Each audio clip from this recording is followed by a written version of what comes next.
एकूणच राणाचं प्रत्यार्पण हे किती भारतासाठी महत्त्वाचं आहे हे त्यांनी या ठिकाणी विशद केलं।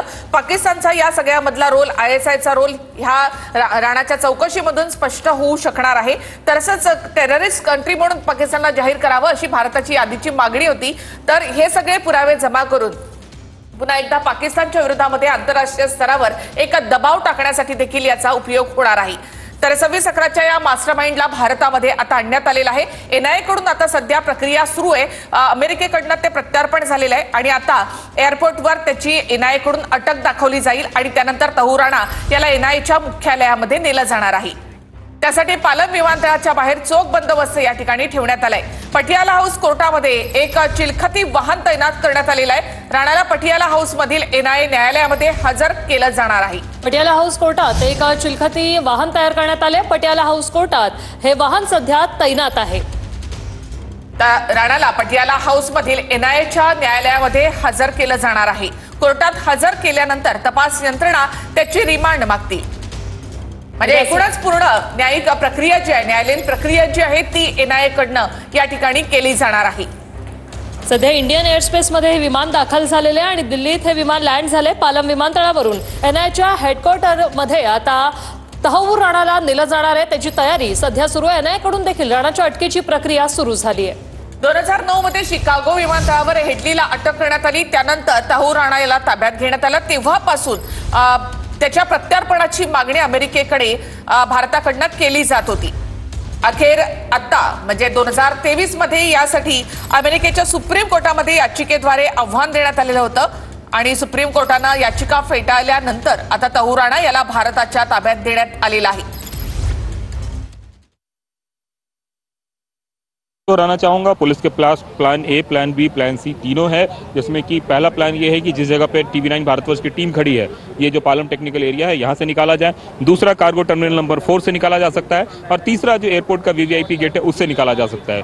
क्योंकि उसे स्पेशल एयरक्राफ्ट से लाया जा रहा है, इसलिए इस बात की गुंजाइश ज़्यादा है, अधिक है कि उसे इस जगह से निकाला जाए जो पालम एयरफोर्स स्टेशन का है।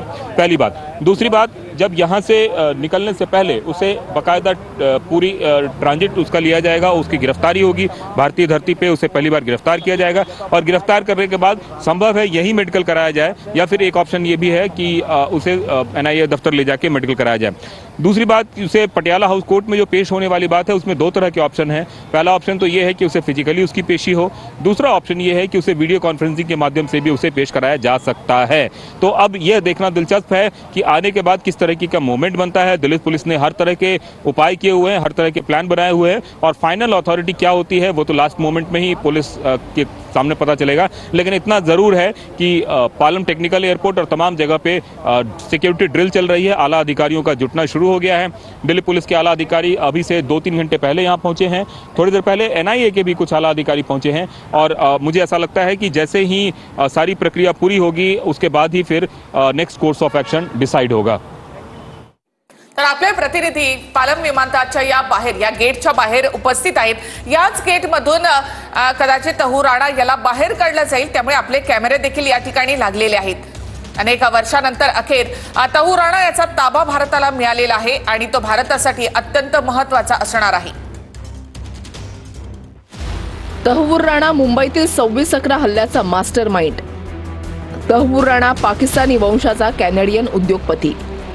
FBI अमेरिकन तपास यंत्रणेनं ऑक्टोबर 2009 मध्ये राणा आणि डेव्हिड हेडलीला शिकागो विमानतळावर पकडलं। राणा पाकिस्तानी अमेरिकन दहशतवादी डेव्हिड कोलमन हेडलीशी संबंधित। हेडली आणि राणाकडून भारतामध्ये एक कंपनीची स्थापना।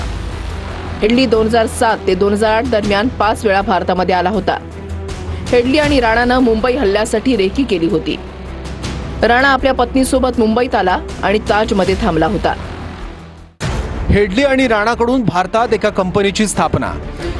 हेडली 2007 ते 2008 दरम्यान 5 वेळा भारतात आला होता। हेडलीने राणाच्या मदतीनं 5 वेळा व्हिसा मिळवला। हेडली आणि राणानं मुंबई हल्ल्यासाठी रेकी केली होती। राणा आपल्या पत्नीसोबत मुंबईत आला आणि ताजमध्ये थांबला होता। राणावर ISI सोबत कनेक्शन असल्याचाही आरोप।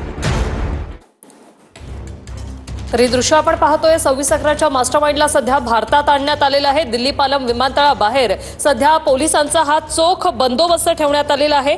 4 इनोवा 2 सफारी जॅम क्वार्टर के अंदर तहव्वुर राणा रहेगा, वो ये लोग तय कर रहे हैं। और क्योंकि सुरक्षा कारणों की वजह से थोड़ा मुश्किल है अभी कह पाना कि आखिरकार क्या फिजिकली पेश करेंगे या फिर वीडियो कॉन्फ्रेंसिंग के जरिए पेश किया जाएगा, इस पर अभी तक संशय पूरे तरीके से बना हुआ है। जी, तहव्वुर राणा याला कोर्टामध्ये हजर केलं जाणार आहे. संपूर्ण न्यायालयीन प्रक्रिया जी आहे त्याचं पालन या ठिकाणी केलं जाईल आणि त्यानंतर एनआयच्या मुख्यालयामध्ये त्याला नेलं जाणार आहे. अगदी त्याची वैद्यकीय तपासणी देखील केली जाणार आहे. मात्र सुरक्षेच्या दृष्टिकोनातून त्याला न्यायालयामध्ये हजर केलं जाईल की व्हिडिओ कॉन्फरन्सिंगद्वारे त्याला त्या ठिकाणी हजर दाखवलं जाईल हे देखील पाहणं महत्त्वाचं असेल. पटियाला हाऊस कोर्टामध्ये त्याला नेलं जाणार का याकडे आपलं लक्ष असणार आहे. कोर्टात हजर केल्यानंतर तपास यंत्रणा त्याची रिमांड मागणार अशी ही माहिती समोर आलेली आहे. व्हिडिओ कॉन्फरन्सिंगद्वारे त्याचा रिमांड घेतला जाईल. तर आता सध्या विमानतळावर सगळी प्रक्रिया जी आहे ती सुरू आहे. प्रत्यार्पणाची प्रक्रिया झाली असली तरी थेट त्याला अटक दाखवावी लागणार आहे भारताच्या भूमीवर तो दाखल झाल्यानंतर. तर तहव्वुर राणा याला घेऊन अमेरिकेचं विमान जे आहे ते भारतात दाखल झालंय. अमेरिकेचे अधिकारी जे आहेत ते सुद्धा तिथे आहेत. त्यामुळे ही अटकेची प्रक्रिया आता त्या ठिकाणी सुरू आहे. जरूर है कि एहतियाती तौर पर पटियाला हाउस कोर्ट के ठीक बाहर और अंदर सिक्योरिटी काफी बढ़ा दी गई है और एनआईए हेडक्वार्टर के सामने की भी तस्वीर आप देख सकते हैं। दिल्ली पुलिस के साथ साथ बीएसएफ के जवान और सीएसएफ के जवान आपको यहाँ दिखाई देंगे। और इसके अलावा ये देखिए जो आवाजाही आम व्हीकल्स के लिए या फिर आम लोगों के लिए एनआईए हेडक्वार्टर के सामने उस आवाजाही